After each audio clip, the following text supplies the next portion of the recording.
can stay. That she wants to have a meal, but we can't tell because of the complexity.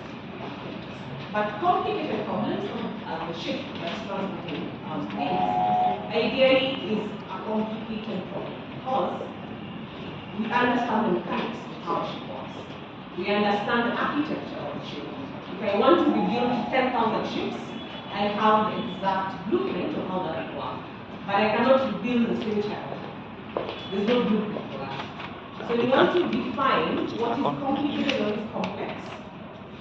For complex problems, there has to be an adaptation and a collaboration on how you address them. So you cannot work on it alone. It has to be a multi-stakeholder effort. And when it comes to complicated problems, most of the time, all you need is technical expertise. So if the ship has broken down, let's get a mechanical engineer, comes, fixes, that's that. But when a child breaks down, we don't know what exactly might be required. We need a neurologist, we need a physiotherapist. It's a conglomerate of things. So those are the two types of problems we face about. And the reason why I bring these two concepts is because most of the time, we apply systems thinking to all problems. But systems thinking is only applied to complex problems. Because systems thinking requires you to see the interconnectivity of things. But complicated problems, it's pretty much 1 plus 1 is 2. You have the technical expertise, you'll be able to solve it.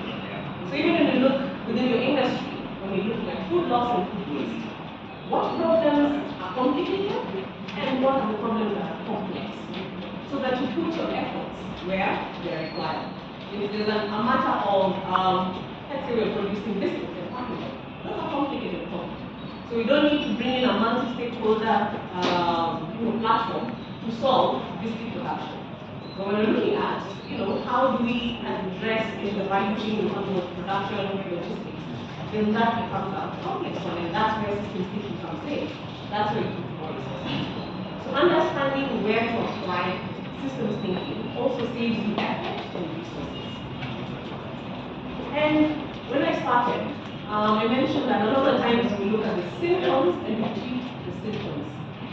And that's why we're just in counseling. You keep on looking at the same problem day in, day out, and you never solve it.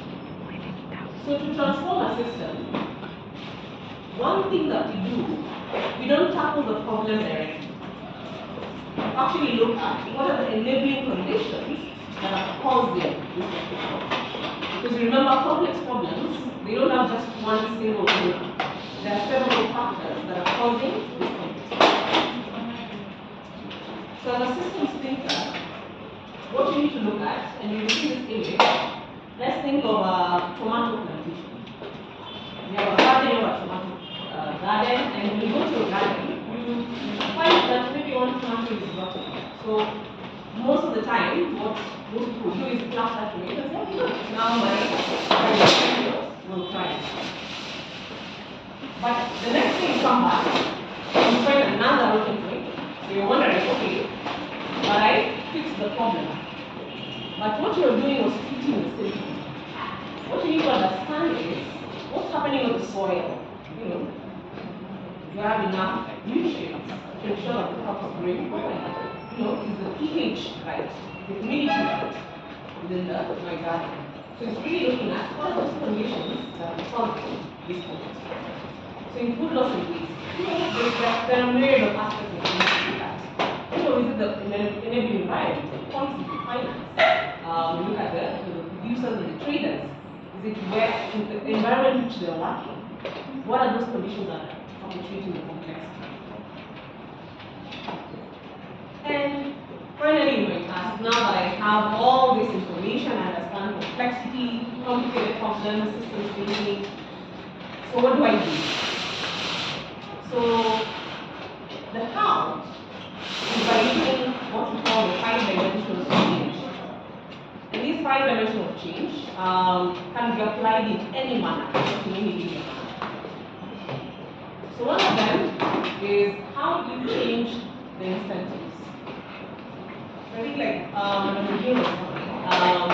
when it comes to separating the waste, what will incentivize you to separate waste? And that is a question maybe the city council needs to ask itself. How do you incentivize people to separate Is it by putting in laws? Probably not. But if per kilo of waste that I separate, I get 50 cents, I'm pretty sure most communities do that. So it's really understanding what informal or formal incentives drive the behavior. How do you make it matter? In your day-to-day, when you wake up and go to work, why do you go to work? Because it matters, because there's something you're changing within the community and also for yourself, you're getting a paycheck at the end of the day. So, if you're creating systems, how do we ensure that they matter to the people who need to actually operationalize them?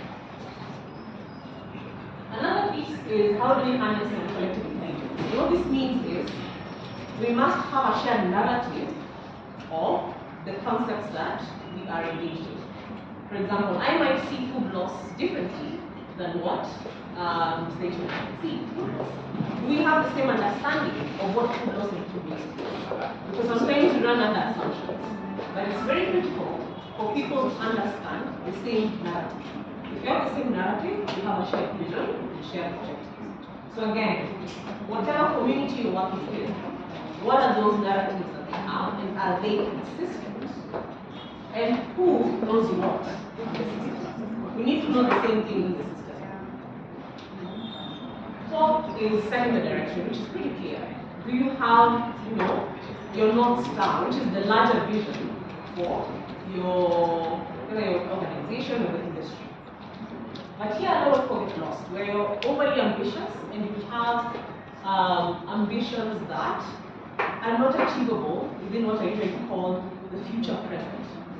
The future present will be 3 to 6 months from now. What do you want to achieve?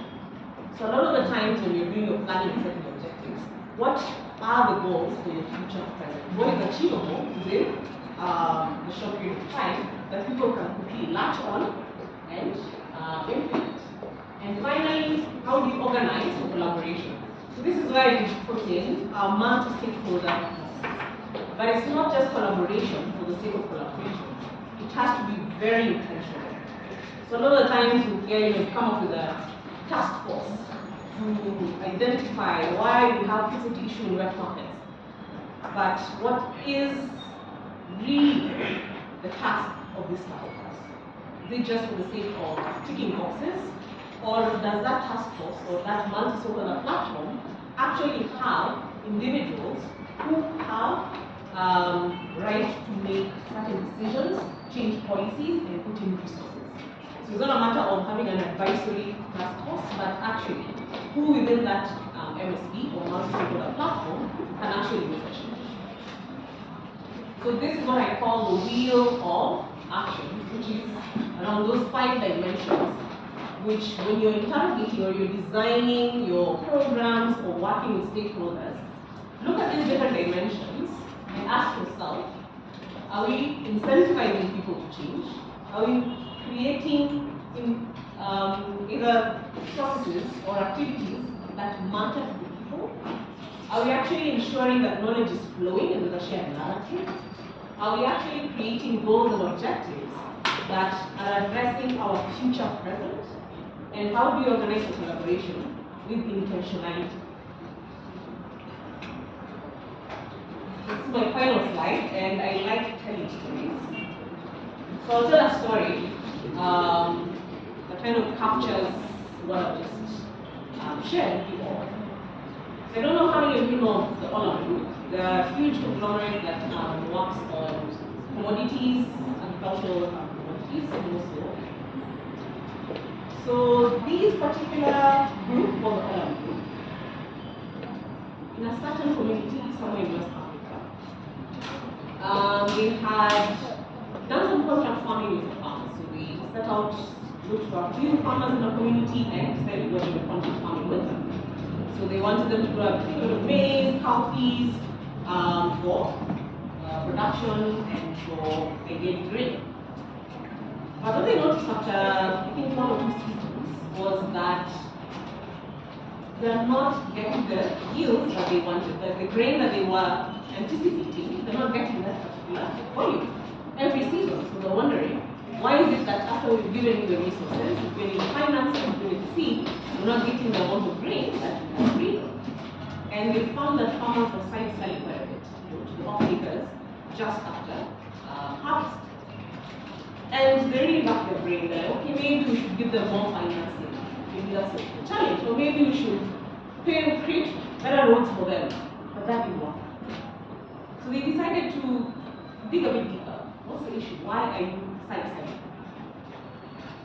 So what they discovered was that actually in that community, they had very elaborate funerals.